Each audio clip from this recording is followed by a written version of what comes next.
आप कृपा करके दर्शन दिए। अब पूछना होता महाराज प्रसाद पाल, हाँ हाँ अभी यमुना स्नान करके आते हैं, अभी आते हैं प्रसाद पाने। 10,000 शिष्य सहित यमुना जी स्नान करने गए। महाराज युधिष्ठिर द्रौपदी के पास गए और द्रौपदी जी से पूछा प्रसाद पा लिया? हाँ, बटलोई मांझ के रख दी, मूर्छित से हो गए। द्रौपदी जी कौरव सभा से शरणागति पूर्ण पुष्ट हो चुकी थी। उठाया, आप ऐसी दशा को क्यों प्राप्त हो गए? तो उनका बटलोई में तुमने पा लिया, धो के रख दिया। 10,000 शिष्यों के साथ महाक्रोधी दुर्वासा ऋषि आते ही साप दे देंगे। अब क्या 10,000 के लिए कंदमूल फल भी एकत्रित नहीं कर सकते।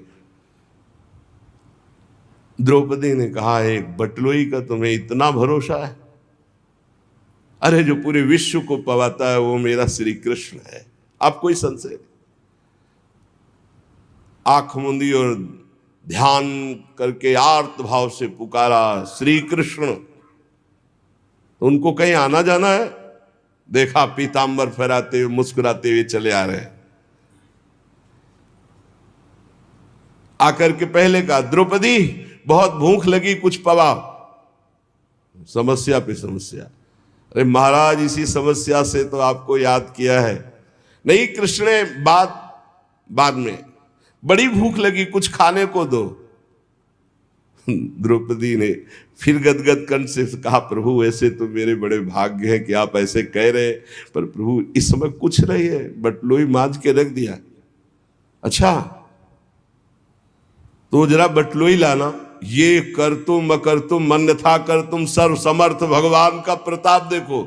कोई साधारण स्त्री भी जूठा पात्र थोड़ी धो के रखे कि रख दिया उसमें सीख जरा भी शीत लगा हुआ है।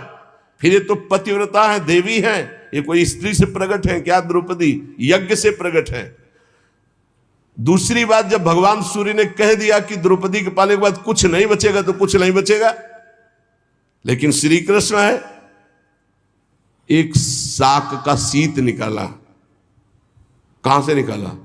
बटलोई से। सिद्ध बटलोई, धुली बटलोई, ये है श्री कृष्ण। और कहा इतने में तो पूरा विश्व तृप्त हो जाएगा।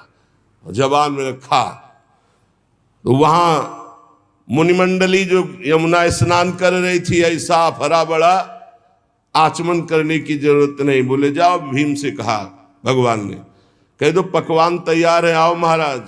बोले महाराज, बोले जाओ तो तुम कहो जा करके।